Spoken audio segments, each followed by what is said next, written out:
I think combining all the tools out there is one way to own the system of cold outbounding. And it works even better for people like, I know LinkedIn's kind of noisy, so I'm reaching out here on what are some of the mistakes you made when you first started doing cold outreach? The biggest mistake I initially made was just Hello everyone and welcome to SalesRobot Customer of the Week, a new show where we dive deep into the habits of SalesRobot's top 1% users. We go deep into their process with hot tips around targeting, messaging, and personalization so that you can take away some tips to implement in your cold outreach starting tomorrow. Today, we have Alex Galbreath from Flying V Group. Welcome to the show, Alex. thank you for the warm introduction. I appreciate it. Happy to be here. Awesome. So we'll get right into it. What does your business do and how do you make money? Yeah, absolutely. So I work at Flying V Group Digital Marketing. We're pretty much a full spectrum digital marketing agency based in Orange County, California. And so we really pride ourselves in kind of a white glove consulting, intimate approach to our partnerships with business looking to grow alongside us.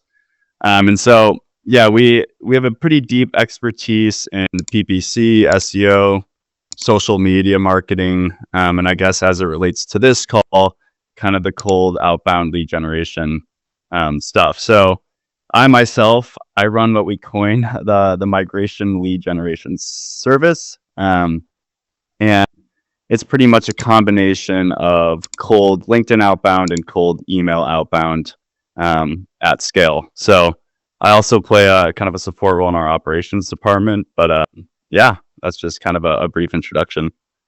That's great. So let's talk about that campaign. So it was run on a particular client account, right?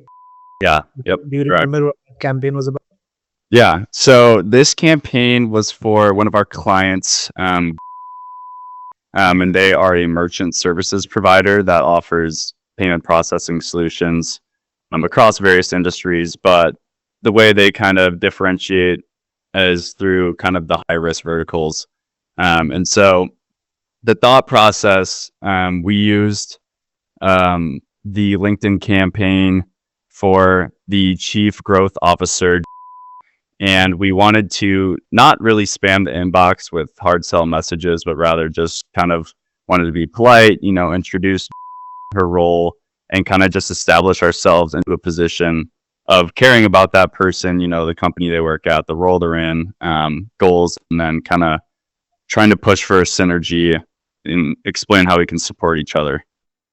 Awesome. So I'll not bury the lead. Let's just look at the campaign performance first and then we'll dive deeper into.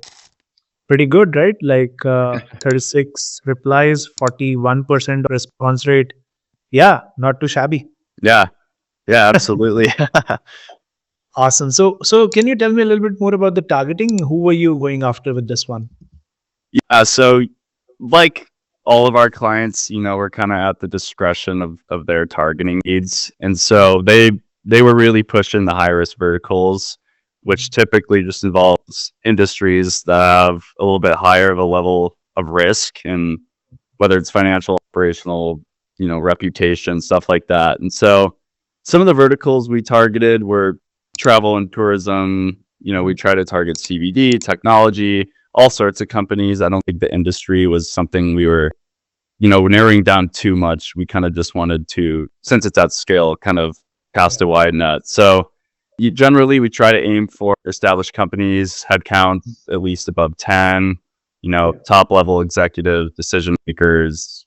We targeted the entire United States. And generally, we try to utilize the filter that reveals whether or not they've been active in the past 30 days, just to make sure, that we're hitting people that are using LinkedIn frequently.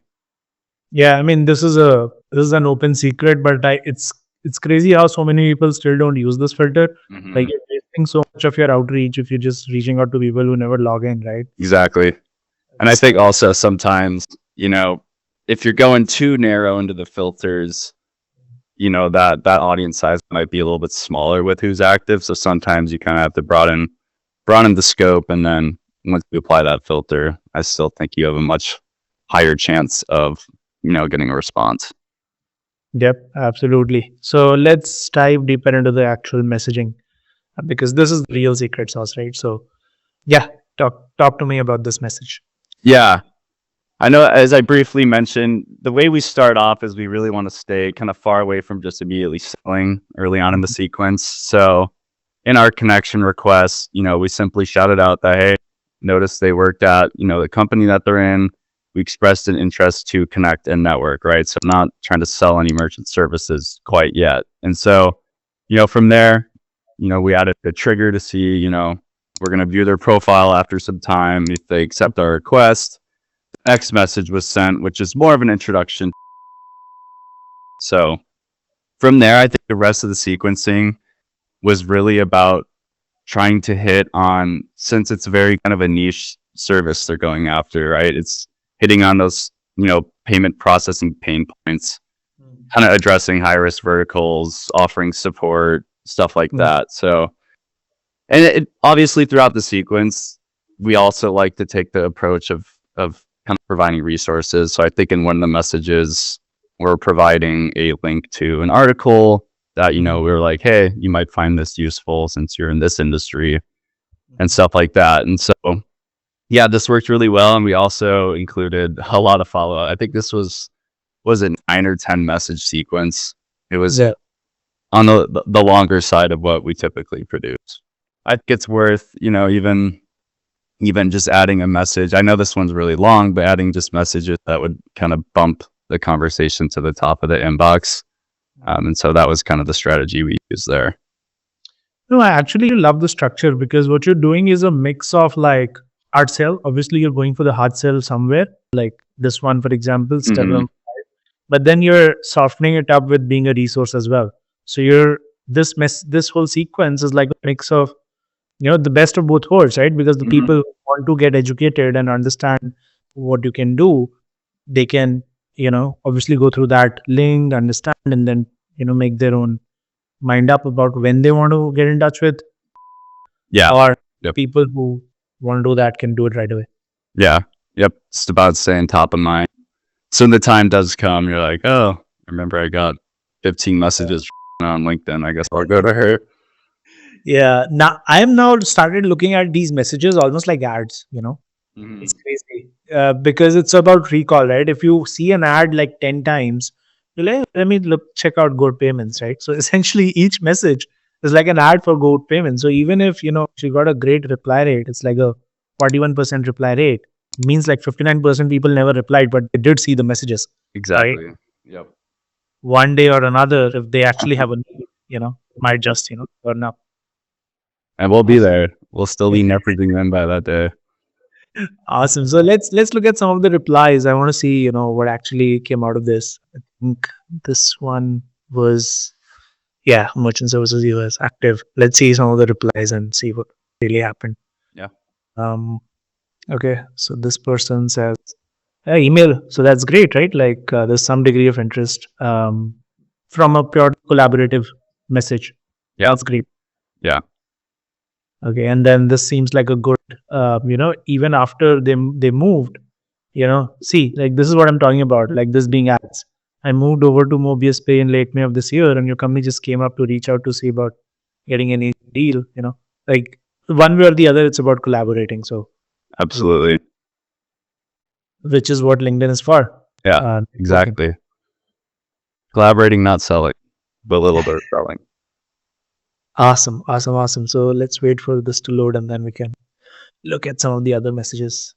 Okay, cool. Happy to connect. So yeah, this is great, right? Because these are just, good starting points for a real conversation. Yeah. This comes in again with networking again. Let's look at one of the ones which, okay, this is great, right? Like from a purely networking message, she gets a meeting out of it. Yep. Exactly. Awesome. What type of collaboration? So great qualifying questions there. Again, happy to connect. Oh, number email. Yep. Great. What do you have in mind? Great question. Happy to connect. Yeah, a bunch of these are at happy to connect. Okay, this is. It's like a pre-existing partnership of sorts there. So. Yeah. Okay. So a lot of these actually came in to the first one, right? Which is That's Not the goal. surprising, but surprising. Yeah, exactly.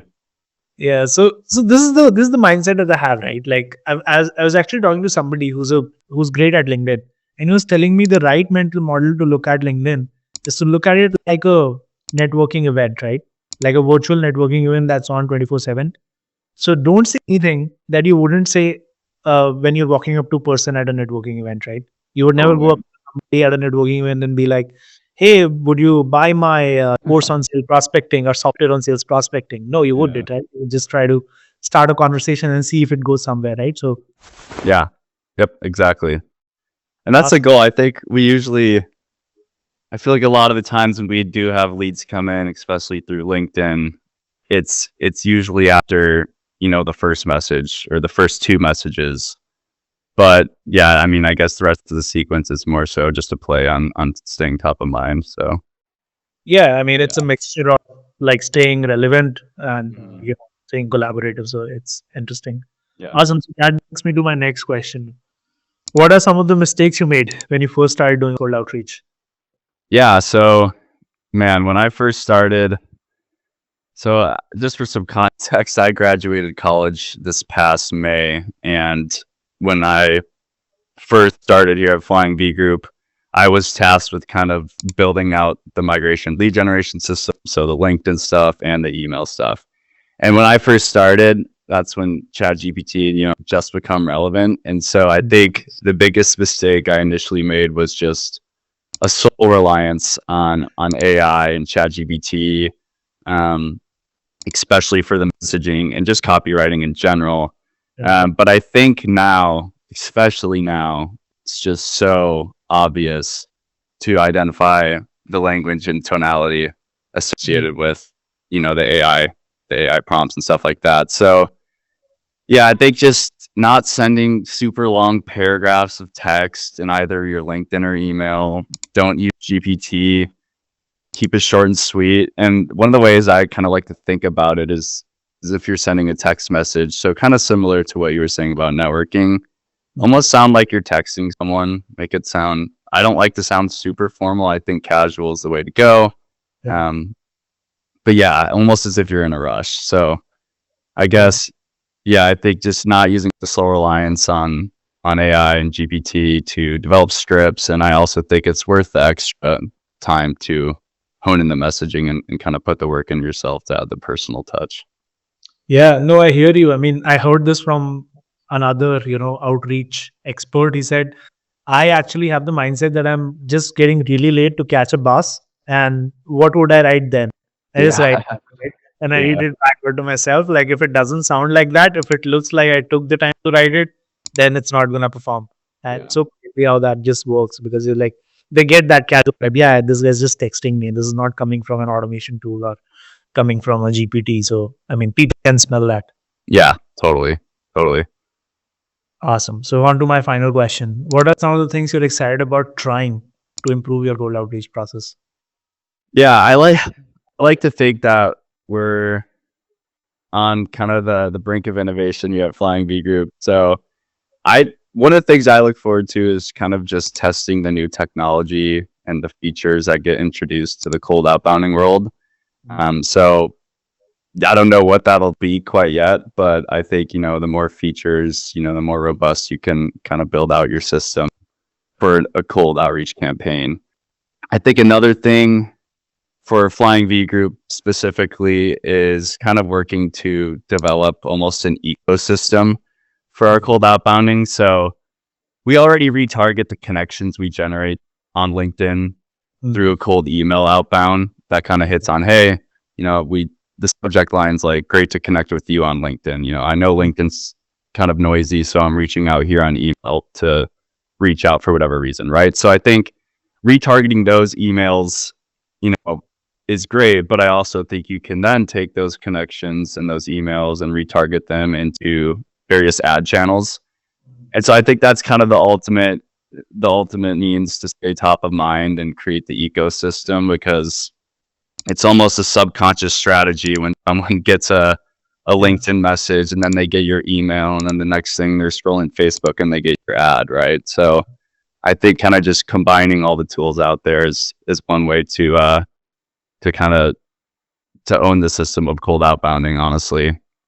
Yeah, and it works even better for people like Goat Payments who have a high ACV product, like they've got a very high ticket product, I guess. Yes. So, if you can just surround sound these people, they're seeing you everywhere, like ads and stats. Reddit, I've heard some people do this on with Reddit ads as well. So they just, get a connection and that connection is then bombarded everywhere by all kinds of messaging. So it becomes impossible to ignore. And these are good ads. These are high converting ads, like very well crafted, creative, They're not trying to oversell. This is talking about the pain points, which is obviously in your case, high risk payments, these risk industries. So yeah. Yeah, no, I hear you. It's something I'm very excited about as well. I'm sure there'll be some platforms out that make it super easy, right? One click, Totally. end it to ads, right? Yeah, exactly. Yeah, exactly. And I look forward to that day, we all do. Maybe we'll build it. Who knows? So yeah, Yeah. just texting the engineer was like, We'll use it. Yeah. Yeah, let them know. It's some great feedback. awesome, Alex. Thank you so much for making the time. I've really enjoyed our conversation. And for the people who want to find you, where can they find you? You could find me. Oh man, I guess LinkedIn would be the best place to find me as it relates to this call. So yeah, just Alex Galbreath on LinkedIn. You can also search up Flying V Group Digital Marketing and visit our website. If you go to the About Us page, you can see pretty much everyone in the company along with the links to their socials. So yeah, I'd say that's the best place. Not really active on too many social medias, so. That's pretty good. I take that as a badge of honor. Awesome, Alex. Thank you so much for making the time, and you have a good day ahead. Thank you. You as well. Happy to join in there. Appreciate it.